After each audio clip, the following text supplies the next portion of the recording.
What are the winners and losers of retail? Stephanie, we had a slew of retail earnings out in the last few weeks. What were the standouts? Well, I think the steady eddies were the off-price retailers. You had TJ and Ross stores basically were pretty in line, but solid guidance. I think so. Those are still names you can play. I still think there's that theme of kind of like high-end. Most of the high end doing fairly well, and then the low end, the dollar stores and those kinds of companies are also doing well. But you know what's surprising to me is the mid tier. The mid tier is still doing okay. I mean, Kohl's is a name, for example, that was one that we were very worried about, just because you have that kind of middle tier player that might be stretched given the unemployment and the high commodity costs. But they continue to deliver as well. So, that stock has recovered nicely, and I think you want to, that's one that we had on our radar screen, should have pulled back under 50. And I know you already own TJX. What about the high end? Are you looking to get into that?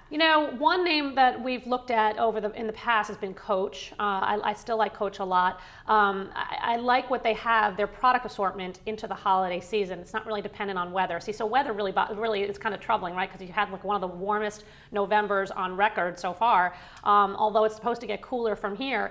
I hate to play the weather. The weather is so hard. So, I think Coach is one that kind of is insulated, if you will. They have a good product lineup. I think Japan is coming back. They've got good Asian exposure. They're opening up distribution facilities over in Asia, and I think that will help overall for them. So that's one I like a lot, and one that should have pulled back under 60. It would be a buy. Now, what about profit margins? We heard from Walmart that they sort of sacrifice profits for sales, and now we have oil prices around $100 a barrel. Yeah, I mean, that totally worries me. We're underweight discretionary as a whole because of the concerns about the higher commodity costs. I think that a lot of people are playing these stocks because they thought in the second half of this year commodity prices would come down. Well, we're back to really close to the highs. So I think you have to be very prudent, very careful. You have to find companies that have product cycle stories or restructuring stories. Coach and Kohl's actually fit that bill. I think that Walmart is losing share to Target. So I think that also is kind of a special situation. And last quick question, do you think we're going to see now the group sell off? Because if investors were expecting oil prices to stay low, are we looking at a big sell-off in the last few weeks? Well, expectations are high for certain.